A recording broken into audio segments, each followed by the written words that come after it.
ধারণ করেছি, এর মানে এই নয় যে ধৈর্যের কারণে আপনারা আমাদেরকে দুর্বল মনে করবেন।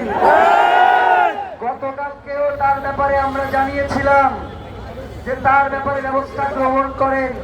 আমরা ছবি তুলে রেখেছিলাম, অথচ সে ছবি দেখানোর পরেও এখন কিভাবে পেছনে এসে দাঁড়ায়, পুলিশ কি করে, গোয়েন্দা সংস্থাগুলো কি করে আমরা জানতে চাই। প্রিয় ভাইয়েরা, ওসমান হাদি আল্লাহর দরবারে চলে গেছেন, আল্লাহ তার শাহাদাত নসিব করেছেন, কবুল করেছেন। আমাদেরকেও যদি আল্লাহ শাহাদাতের দরজার জন্য উন্মুক্ত করে দেন, আমাদের জন্য যদি শাহাদাতের দরজা খুলে দেন, আমাদের শহীদ হইতে কোনো সমস্যা নাই। আমরা তো মায়ের উদর থেকে এই পৃথিবীতে জন্মেছি শাহাদাতের তামান্না নিয়ে। আমাদেরকে আক্রমণ করে যদি মনে করা হয় ইনসাফের এই লড়াই থামিয়ে দেয়া যাবে, তাহলে তো ওসমান হাদির হত্যার মধ্য দিয়ে সেইটা সম্ভব হইছে।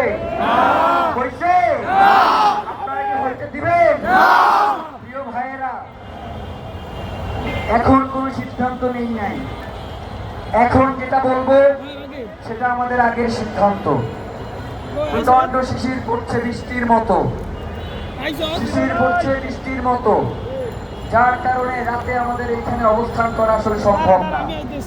আমাদের কাউকে অসুস্থ হওয়া যাবে না, আমাদের কাউকে ক্লান্ত হওয়া যাবে না। এই লড়াইয়ের জন্য আমাদের শক্তি ও সামর্থ্যে বলিয়ান থাকতে হবে। এর মানে এই নয় যে আজকে চলে যাবো আগামীকাল আসবো না। এর মানে এই নয় যে আজকে চলে যাবো আগামীকাল আসবো না। আমরা তো এই লড়াইয়ে নেমে গেছি। আমাদের মায়েরা আমাদেরকে এই লড়াইয়ের জন্য বিদায় দিয়ে দিয়েছেন। আমাদের কোনো ভয় নাই, আমরা লড়াই করতে শিখে গেছি।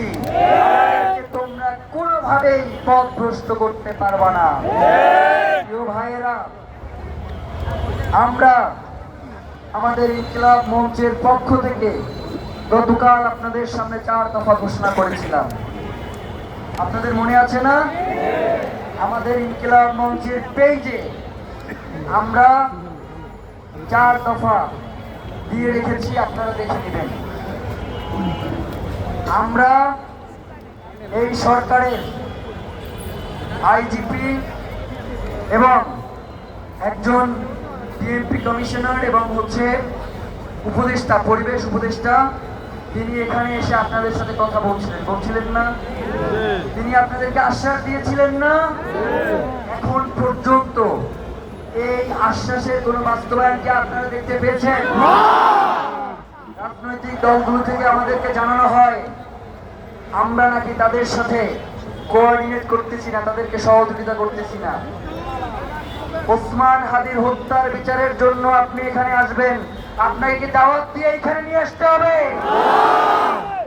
আপনার নিজ প্রয়োজনে, বাংলাদেশের স্বাধীনতা সার্বভৌমত্বের প্রয়োজনে, ইনসাফের এই লড়াইয়ের প্রয়োজনে আপনাকে এখানে আসতে হবে। প্রিয় ভাইয়েরা, আমরা কি কাউকে ভয় পাই? আমরা কি কারো কাছে বাংলাদেশ বর্গা দিয়েছি? ইনসাফের জমিনের 1 ইঞ্চিও কি আমরা ভারতের কাছে বর্গা দিব? আমাদের শরীরে রক্ত থাকতে দিল্লির কোন দাবিদারি আমরা সহ্য করব?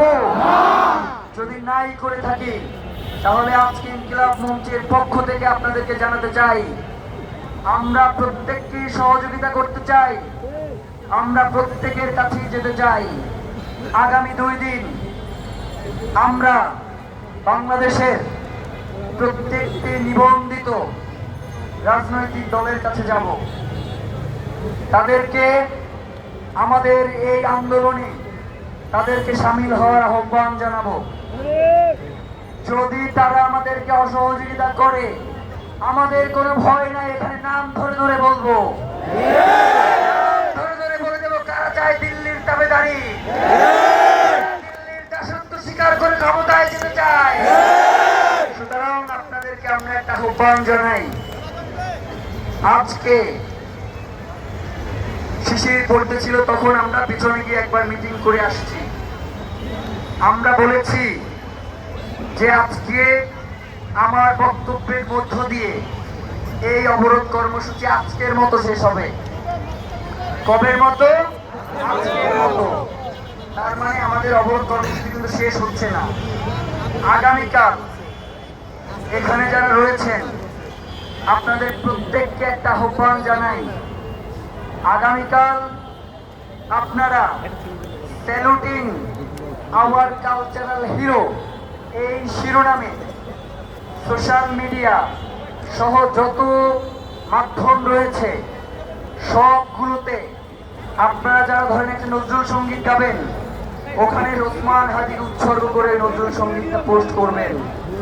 আগামীকাল আমাদের অনলাইন কর্মসূচি, আমরা আবহাওয়া খোঁজ নিয়েছি আগামীকালকের আবহাওয়া ভালো থাকবার মতো কোনো আশা আমরা পাই নাই। আমাদের তো এই লড়াই করতে হবে না? শিশিরে ভিজে আমরা যদি সবাই অসুস্থ হয়ে যাই তাহলে লড়াই করবে কে? যার কারণে শুধু আগামীকালকের জন্য আপনারা অনলাইনে কেউ যাবেন না।